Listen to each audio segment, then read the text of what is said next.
বন্ধুরা, welcome to my channel চটপটি রাঁধুনি। আজকে আমি নিয়ে এসেছি পিঠের রেসিপি। সেটা হচ্ছে গিয়ে গোকুল পিঠে।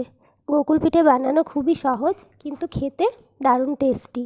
খুব সহজেই খুব কম সময়ে কিন্তু এই পিঠেটা বানিয়ে নেওয়া যায়। তো চলো শুরু করি। গোকুল পিঠে বানানোর জন্য প্রথমে আমি এখানে নিয়েছি 1 কাপের মতন গুড়, আর এখানে নিয়েছি একটা বড় বাটির নারকেল কোড়া আর গুড়টাকে একসাথে মিশিয়ে লো ফ্লেমে দিয়ে আমাকে একটা পুর মতন তৈরি করে নিতে হবে। পুরটা যখন তৈরি করব তখন গ্যাসের ফ্লেমটা কিন্তু একদম লোতে থাকবে। এখানে আপনারা ক্ষীর দিয়েও বানাতে পারেন, আর আমি আজ এখানে নারকেল দিয়ে বানিয়েছি। 1 মিনিট 1.5 মিনিটের মতন নাড়াতেই এই পুরটা টাইট মতন হয়ে আসছে। খুব বেশি টাইট করতে হবে না, হালকা একটু নরম নরম থাকবে। এবার এই পুরটাকে আমি একটা বাটিতে নামিয়ে হালকা একটু ঠান্ডা করে নেব। হালকা ঠান্ডা হয়ে গেলে এই পুরটাকে নিয়ে আমি নাড়ুর মতন পাকিয়ে একটু প্রেস করে এরকম শেপ দিয়ে নেব। তারপরে আমি একটা বাটিতে চালের গুঁড়ো নিয়েছি 3 চামচের মতন, আর 2 চামচের মতন ময়দা নিয়েছি। এটাকে আমি ভালো করে চালের গুঁড়ো আর ময়দাটাকে মিশিয়ে নিয়ে অল্প অল্প করে জল দিয়ে একটা গাঢ় ব্যাটার তৈরি করে নিয়েছি। ব্যাটারটা কিন্তু পাতলা হলে চলবে না, ব্যাটারটা কিন্তু গাঢ় হতে হবে। তাই জল দেওয়ার সময় একবারে জল না দিয়ে অল্প অল্প করে জল দিয়ে কিন্তু ব্যাটারটাকে বানাতে হবে। দেখুন, ব্যাটারটা কিন্তু খুব ঘনই হয়েছে। ব্যাটারটা এমন কনসিস্টেন্সি রাখতে হবে যাতে চামচ দিয়ে তুললে হালকা হালকাভাবে পড়ে। ঠিক এই রকম কনসিস্টেন্সি থাকবে। এবার আমি কড়াইতে তেল গরম করব, সাদা তেল। আপনারা চাইলে এটা ঘিতেও ভাজতে পারেন। সাদা তেলে গরম করে নিয়ে তারপরে আমি যে নারকেলের পুরটাকে আমি রেডি করে রেখেছিলাম সেই গোলগুলোকে ওই চালের ব্যাটারের মধ্যে ডুবিয়ে আমি তেলের মধ্যে ছেড়ে দেব। ফ্লেমটা কিন্তু লোতেই থাকবে।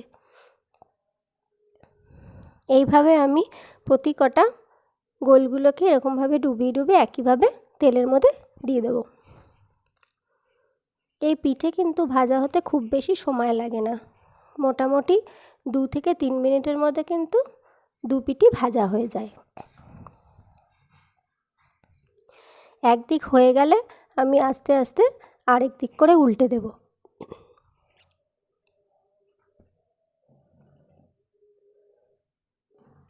এইভাবে কিন্তু দুদিকই ভাজা হয়ে গেছে।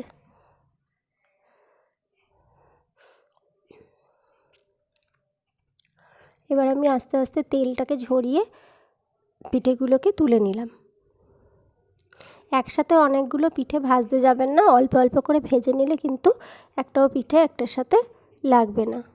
এবারে আমি বাকি যে বলসগুলো ছিল সেগুলো দিয়ে একই প্রসেসে ভেজে তুলে নেব।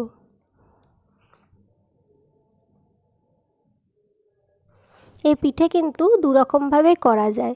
এইভাবে ভেজে রসেও ভেজানো যায়, আবার এইভাবে ভেজে দুধেও ভেজানো যায়। আজকে আমি দুধে ভেজানো দেখাচ্ছি। আপনারা যদি রসে ভেজাতে চান তাহলে 1 কাপ চিনির সাথে 1 কাপ জল দিয়ে রস বানিয়ে নেবেন, তারপরে সেই রসের মধ্যে ডুবিয়ে দেবেন।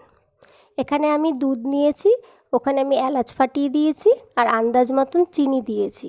মিষ্টিটা যে যার স্বাদ মতন দেবেন।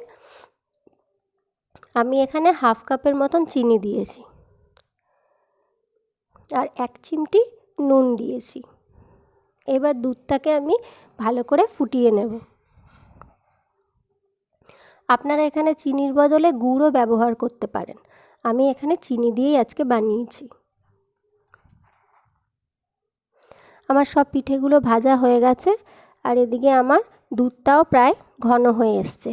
এবার এক এক করে সব পিঠেগুলো দিয়ে দেব। পিঠেগুলো দেওয়ার পর দুধের মধ্যে 1 মিনিটের মতন একটু ফুটালেই কিন্তু এই গোকুল পিঠে রেডি হয়ে যাবে। কিন্তু গরম গরম কিন্তু সার্ভ করা যাবে না। এই গোকুল পিঠে গ্যাস অফ করে দেওয়ার পর ঢেকে রাখতে হবে। কিছুক্ষণ ঢেকে রাখলে যখন দুধটা পুরো এর মধ্যে ঢুকে যাবে তখনই কিন্তু সার্ভ করবেন।